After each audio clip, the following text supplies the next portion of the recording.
Until quite recently, we learned most of what we know about human brain functions by examining patients with damage to an area of the brain.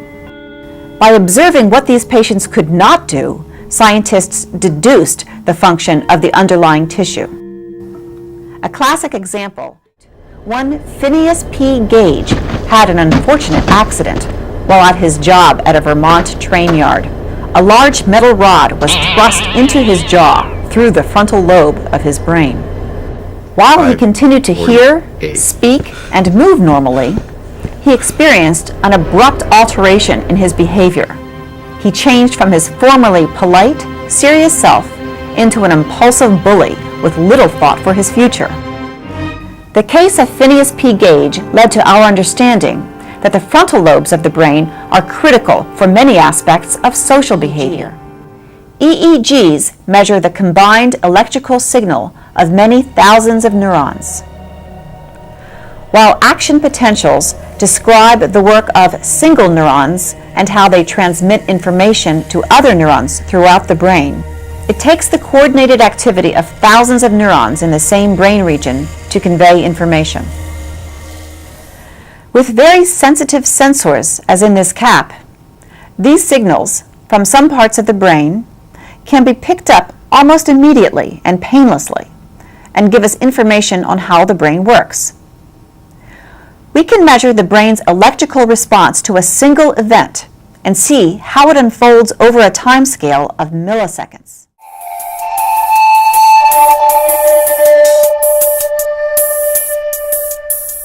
Brains use a lot of energy.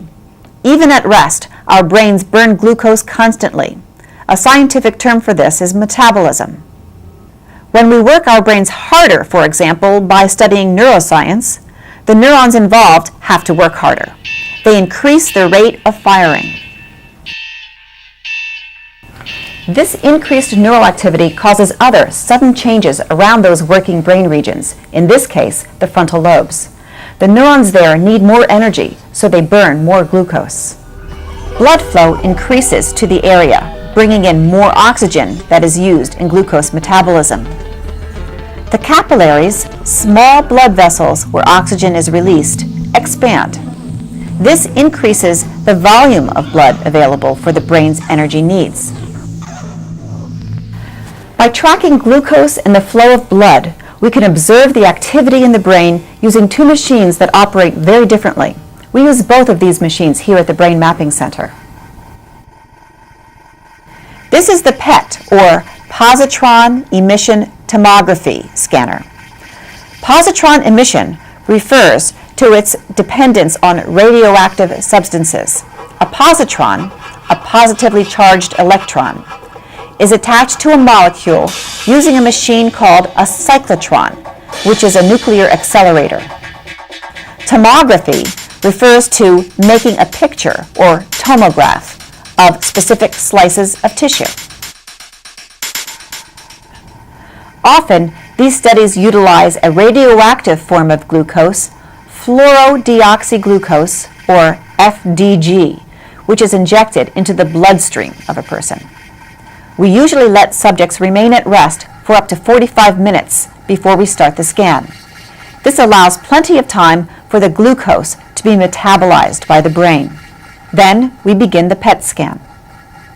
The blood carries the radioactive glucose throughout the body and into the brain. Areas where glucose is metabolized more will take up more of the radioactive compound. The PET scanner detects the radioactive decay of the radioactive glucose in detectors placed in a circle around the person. This computer reconstructs the radioactive signals into an image of the areas of the brain where glucose is being used.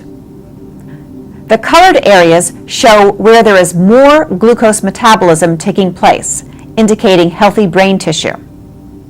In these PET scans, red indicates the most glucose metabolic activity, yellow somewhat less, green even less, and blue minimal. Contrast that to this one of a person with Alzheimer's disease, whose brain shows a dramatic decrease in the metabolism, indicating widespread death of brain tissue. Conversely, this PET scan is from a person with an aggressive brain tumor, and you can see that this area is receiving more glucose than it normally would. FDG PET is a great way of looking at resting metabolism in the brain. It is very useful for looking for abnormalities in brain function, but because the half-life of the glucose radioactive compound is very long, about 45 minutes, it is only used for making resting images of the brain. But our brains work much faster than this. We may want to map brain activity that changes over seconds. Fortunately, we have an alternative.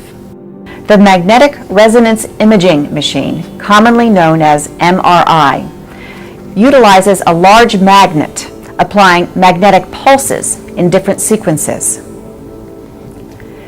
Different tissue types respond uniquely to these pulses, and the MRI scanner measures these differences and reconstructs them into detailed images of the brain structures. With the invention of very fast MRI imaging in the early 1990s, it is now possible to take a picture of the whole brain in a second or two. In fMRI, the F refers to functional. We scan continuously, taking a complete picture about every 2 seconds for as long as we think the subject can stay perfectly still, maybe 5 or 10 minutes. Functional MRI uses this fast scanning technique to track changes in blood flow in the brain during increased neural activity. In that time, we alternate between a rest or other control task and an active task like speaking, moving, or associating names. Functional MRIs create movie-like images of specialized areas of the brain at work.